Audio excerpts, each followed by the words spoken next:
Ciao à tutti, aujourd'hui on parle de la finale de la Ligue des Champions entre Tottenham et Liverpool. Match samedi 1er juin à 21h, diffusion sur RMC Sport comme d'habitude, mais aussi sur BFM TV en clair. Le match aura lieu au Wanda Metropolitano de Madrid, le stade habituel de l'Atlético. Comme pour la Ligue Europa, ce sont deux équipes anglaises qui se rencontrent, Liverpool et Tottenham qui se connaissent forcément très bien. Cette saison, Liverpool s'est imposé lors de leurs deux rencontres en Première Ligue, à chaque fois sur le score de 2-1. L'historique entre les deux équipes est également nettement en faveur de Liverpool, mais moi j'ai juste regardé à partir de 2015, c'est-à-dire à partir du moment où on a Pochettino et Klopp sur les bancs de touche. Il y a eu 9 rencontres entre les équipes entraînées par ces deux hommes.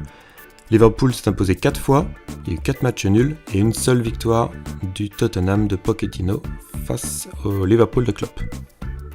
Liverpool réalise vraiment une magnifique saison. Ils finissent le championnat anglais à 1 point seulement derrière Manchester City. Et surtout, ils finissent l'année en trombe. Depuis le mois de janvier, ils ont enchaîné 17 victoires, 5 matchs nuls et seulement une défaite. C'était à Barcelone lors du match aller de la demi-finale. Sur cette période, ils ont encaissé seulement 17 buts en 23 matchs. La défense est vraiment leur gros point fort. Globalement sur la saison, Liverpool a encaissé presque 2 fois moins de buts que Tottenham, qui finit tout de même 4ème de Première Ligue, mais qui a eu un parcours un peu plus chaotique.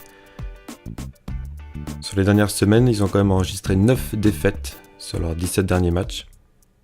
Ce qui est intéressant avec Tottenham, c'est qu'ils font très peu de matchs nuls. Soit ça passe, soit ça casse. Là, on retrouve des grandes similitudes entre ces deux équipes, c'est sur leur parcours européen.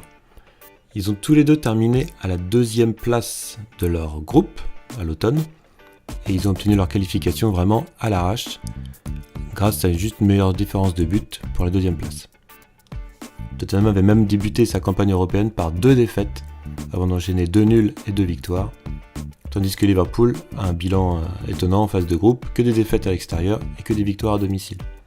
Ensuite, Tottenham a éliminé Dortmund en 8ème de finale, puis Manchester City en quart de finale avec un premier match avec un scénario à suspense, et ensuite l'Ajax en demi-finale avec une remontada, on va dire un comeback, plutôt comme c'est des équipes anglaises, un comeback étonnant en deuxième mi-temps. Ils étaient menés 2-0 à la mi-temps et Tottenham a réussi à s'imposer 3-2 avec un triplé de Lucas. Liverpool de son côté a éliminé le Bayern en 8ème de finale, alors que c'était pas forcément très bien parti après le match aller où ils avaient fait juste 0-0 à domicile, mais ils ont battu ensuite le Bayern 3-1 à Munich. Ensuite c'était un peu plus facile contre Porto, avant ce nouveau match mythique face à Barcelone. Après une défaite 3-0 au Camp Nou, les Reds se sont imposés 4-0 à Anfield au terme d'une des plus belles rencontres de l'histoire de la Ligue des Champions. Au niveau du palmarès, il n'y a pas photo entre les deux équipes, avec 3 Ligues Europa et 5 Ligues des Champions en 77, 78, 81, 84 et 2005. Liverpool fait partie des équipes les plus titrées au niveau européen. Ils ont également perdu 3 finales de Ligue des Champions en 85, 2007 et l'année dernière en 2018 face au Real Madrid. Du côté des Spurs, on a seulement 2 coupes de l'UEFA, ancêtre de la Ligue Europa, et une coupe des coupes. Personnellement, je ne vois vraiment pas Liverpool s'incliner une 2e année de suite en finale. On sait que Jürgen Klopp n'est pas vraiment chanceux avec les finales, il en a déjà perdu 2 en Ligue des Champions.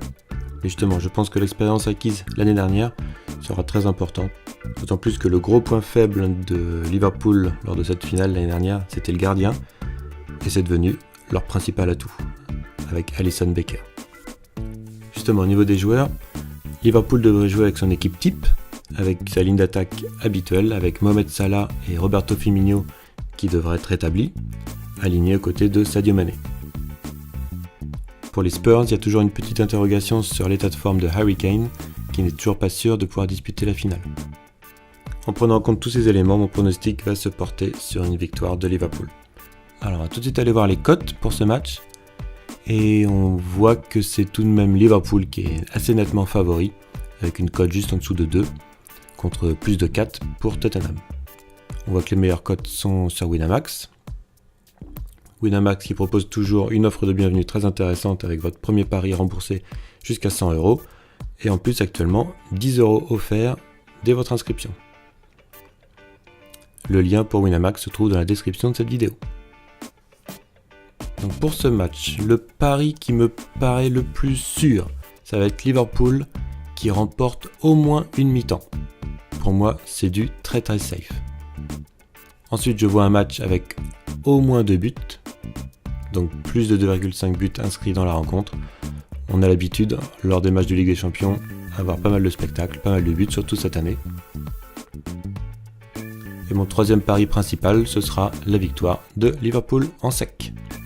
Je suis persuadé que le match n'ira pas en prolongation et que ça se jouera en 90 minutes. Il y a beaucoup de buteurs potentiels sur ce match, que ce soit Salah, Firmino, Mané quand il est à Liverpool, ou Kane s'il joue, Eriksen, Son, Lucas côté Tottenham. On a bien vu aussi avec Liverpool lors de la demi-finale que ça peut être aussi les milieux de terrain qui peuvent marquer. Donc sur ce match, je ne me risque pas de vous donner un buteur en particulier. Pour moi, il y a trop d'incertitudes. Ensuite, on va se faire aussi plaisir avec un petit combo avec Liverpool qui gagne par au moins 2 buts d'écart, plus de 2,5 buts dans le match, comme je vous disais tout à l'heure, et Sadio Mané buteur. Pour moi, c'est le meilleur joueur de Liverpool sur la saison. Voilà, ça nous fait une cote à 6, c'est sympa. On répartit les mises selon la probabilité. Et voilà pour mes pronostics. N'hésitez pas à laisser le vôtre en commentaire de cette vidéo. Et on essaiera de se retrouver très bientôt en vidéo pour les matchs de Coupe du Monde féminine par exemple, de Copa América ou de Coupe d'Afrique des Nations. Allez, bon match, bonne finale, et à bientôt.